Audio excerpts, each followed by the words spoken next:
Hello everyone, మీరు చూస్తున్నది Vedic background math channel. మనము ఈరోజు డిఎస్సి విద్యార్థుల కోసం కాన్సెప్ట్స్ని సిరీస్గా వీడియోస్ చేస్తూ ఉన్నాం. ఇందులో భాగంగా ఈరోజు టాపిక్ ఏమిటంటే లాగర్థమ్స్ అంటే చాలా కష్టంగా ఫీల్ అవుతారు, కానీ చాలా ఈజీగా ఉంటాయి. సమర్గమానాలు, తెలుగులో వీటిని సమర్గమానాలుగా చెప్తాం. ఇవి నేర్చుకుంటే చాలా ఈజీ కాన్సెప్ట్.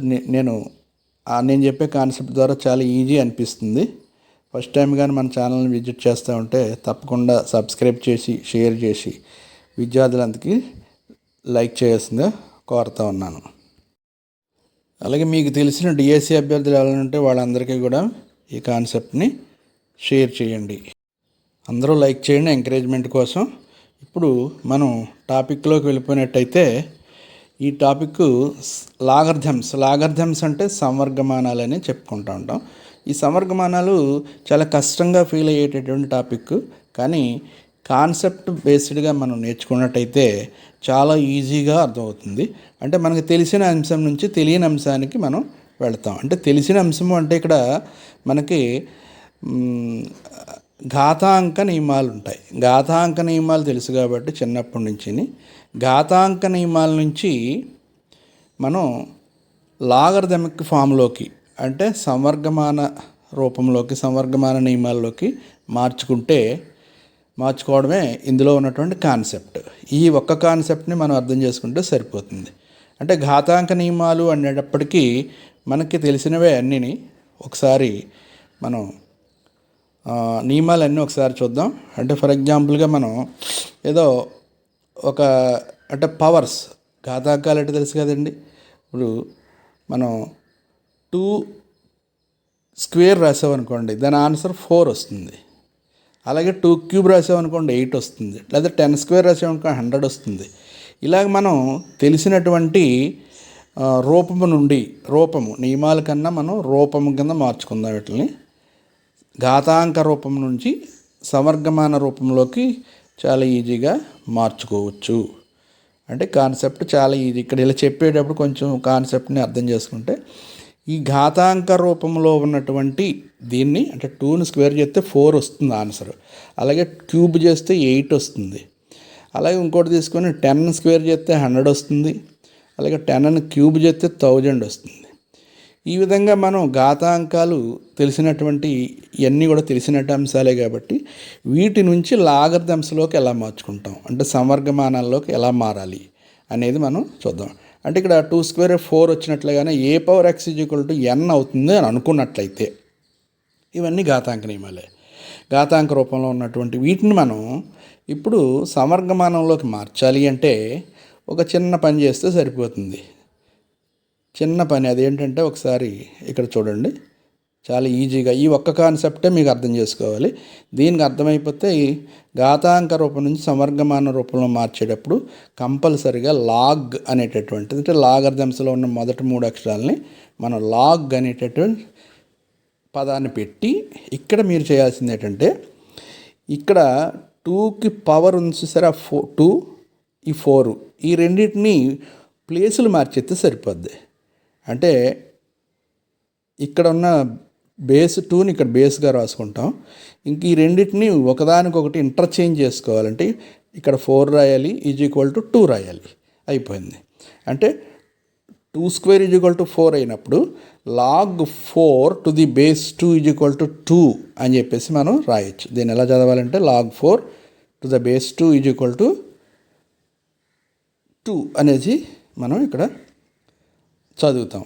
అలాగే మిగతా అన్నీ కూడా అదే ప్రకారంగా మనం రాసిస్తే ఈ 2 క్యూబ్ = 8 ఉంది. ఇవన్నీ కూడా అలాగే రాసేయచ్చు. 2 క్యూబ్ = 3ని 8ని ఇంటర్చేంజ్ చేసి లాగ్ అనే పదం పెట్టేసి రాసిస్తే లాగర్థమ్స్లోకి మారిపోయింది, సమవర్గమాన రూపంలోకి మారిపోయింది. లాగ్ బేస్ 2 ముందు రాసుకుంటాం, 8 ఇక్కడ తెచ్చేస్తాం, 3 అటే తెచ్చేస్తాం. అంచేత log 8 to the base 2 = 3 అయింది.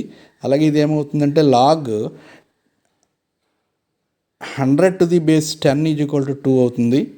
అలాగే log 1000 బయట ఉంది కాబట్టి లోపల తెచ్చుకుంటాం, to the base 10 is equal to 3 అవుతుంది.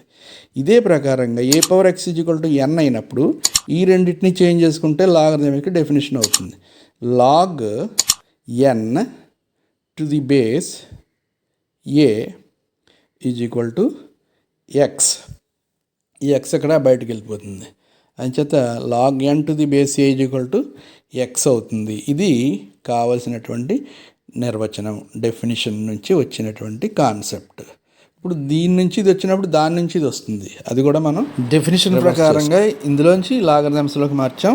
ఒక్కోసారి లాగరిథమ్స్ నుంచి ఘాతాంక రూపంలోకి మార్చి ప్రాబ్లం చేసేటప్పుడు అవసరం అనుకుంటే మార్చుకోవచ్చు. ఇప్పుడు ఇవన్నీ మీకు అర్థమైనాయి అని భావిస్తాను. డెఫినేషన్ ఒకసారి మళ్ళీ విని చూసి నేర్చుకోండి. ఇప్పుడు వీటికి సంబంధించి డెఫినేషన్ అయింది. ఇప్పుడు వీటికి సంబంధించిన ఐడెంటిటీస్ లేదా ఫార్ములాస్ ఒకసారి మనం చూస్తే ప్రాబ్లమ్స్లోకి వెళ్ళడానికి అవకాశం ఉంటుంది. ఇందులో ముఖ్యంగా 3 ఐడెంటిటీస్ ముఖ్యంగా కనిపిస్తాయి. 3 కాదని ఇంకా చాలా ఉంటాయి. అవి ఏంటంటే లాగ్ ఎంఎన్ లేదా a b, a into b, log a b is equal to అలాంటి log a b to the base x is equal to log a to the base x plus log b to the base x. ఇక్కడ చూసుకుంటే into ఉంది, ఏ into B ఉన్నప్పుడు వాటిని సెపరేట్గా వాటి కింద విడగొట్టుకోవచ్చు plus చేసుకుంటూ. ఇది ఒక ఐడెంటిటీ, చాలా ఇంపార్టెంట్ ఐడెంటిటీ. లాగ్ ఏబి ఉన్నప్పుడు లాగ్ ఏ ప్లస్ లాగ్ బి కింద రాసుకోవచ్చు. లాగ్ ఏ బై బి అనే ఐడెంటిటీని తీసుకున్నాం అనుకోండి, ఇదేమవుతుందంటే log a to the base x minus log b to the base x. అంటే ఇక్కడ ఈ బై వచ్చినప్పుడు మైనస్ వచ్చింది. అలాగే ఇంకొకటి మూడోది చాలా ఇంపార్టెంట్ ఐడెంటిటీ, ఇది కూడా log a power m to the base x. అంటే ఏదైనా పవర్ రూపంలో ఘాతాంక రూపంలో లాగరిథమ్స్లో ఉన్నప్పుడు ఖచ్చితంగా ఆ పవర్ని ఎదరకు తీసుకొచ్చేయచ్చు.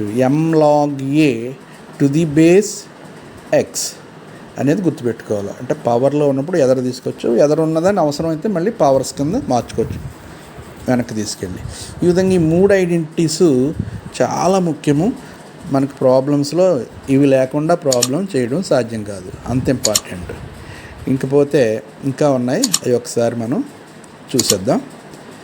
ఈ 3 కూడా రాసుకోవాలి. మీరు రాసుకొని విని ప్రాక్టీస్ చేస్తే తప్ప మన ప్రాబ్లమ్స్ చేయలేం. సో ఇంకా ఉన్నటువంటివి చూద్దాం.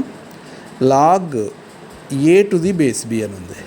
దీన్ని ఎలా రాయొచ్చు అంటే log a by log b అని ఇలా విడివిడిగా రాసి, అంటే బేస్ని మార్చుకోవచ్చు. ఏదైనా రెండింటికి కామన్గా ఎక్స్ అనే బేస్ పెట్టుకుని దీన్ని ఇలా రాయొచ్చు. ఇది చాలా చాలా ఇంపార్టెంట్. అలాగే log a to the base బిని మధ్యలో ఇంకొక దాన్ని ఇంక్లూడ్ చేసుకుంటూ log a to the base c అనేటటువంటి మధ్యదాన్ని అనేది పెట్టుకుని రాసుకోవచ్చు. అంటే ఎలాగంటే log a to the base c, ఇక్కడ సి బేస్ అయినప్పుడు మళ్ళీ ఇక్కడ పైకి వచ్చేస్తుంది. Log c to the base b అని రాసిస్తే సరిపోతుంది. అంటే దీన్ని 2 వాటి కింద స్ప్లిట్ చేసుకోవచ్చు. ఇది ఒక రకమైన ఫార్ములా. ఇవన్నీ ప్రాబ్లమ్స్ చేసేటప్పుడు మనకు చాలా ఉపయోగపడతాయి. అలానే ఇంకా మనకు చెప్పాల్సినవి లాగరిథమ్ 1, లాగ్ 1 అని, log any number to the same base is equal to 1 అవుతుందని, ఇలాంటివన్నీ ఒకసారి చూద్దాం. ఏంటి a power 0 is equal to మనకు తెలుసు కదండి 1 అని తెలుసు. ఇప్పుడు దీన్ని ఘాతాంక రూపంలో ఉన్నదాన్ని అలాగే సమర్గమాన రూపంలోకి మార్చుకోవచ్చు. ఇక్కడ ఏ పవర్ 1 ఈజ్ ఈక్వల్ టు ఏ రాయొచ్చు. దీన్ని ఏ పవర్ 0 ఈజ్ ఈక్వల్ టు 1ని లాగరిథమ్స్లోకి మార్చుకుంటే లాగ్ అని పెట్టి 2 ఇంటర్చేంజ్ చేస్తే సరిపోద్ది కదా. అంటే log 1 to the base a is equal to 0 అయింది. అలాగే దీన్ని మార్చుకుంటే లాగ్ ఈ 2 ఇంటర్చేంజ్ చేసుకుంటే లెక్క అయిపోతుంది. లాగ్ బేస్ ఏమో ఏ, పవర్ కూడా పైన ఉన్నది a, log a to the base a is equal to 1. ఇక్కడ సేమ్ వచ్చినప్పుడు లాగరిథమ్స్లో 1 అవుతుంది. Log 1 is always 0. ఇవి బాగా గుర్తుపెట్టుకోవాల్సిన పాయింట్స్. ఇవి మనకు ఉపయోగపడేటటువంటి ఫార్ములాస్.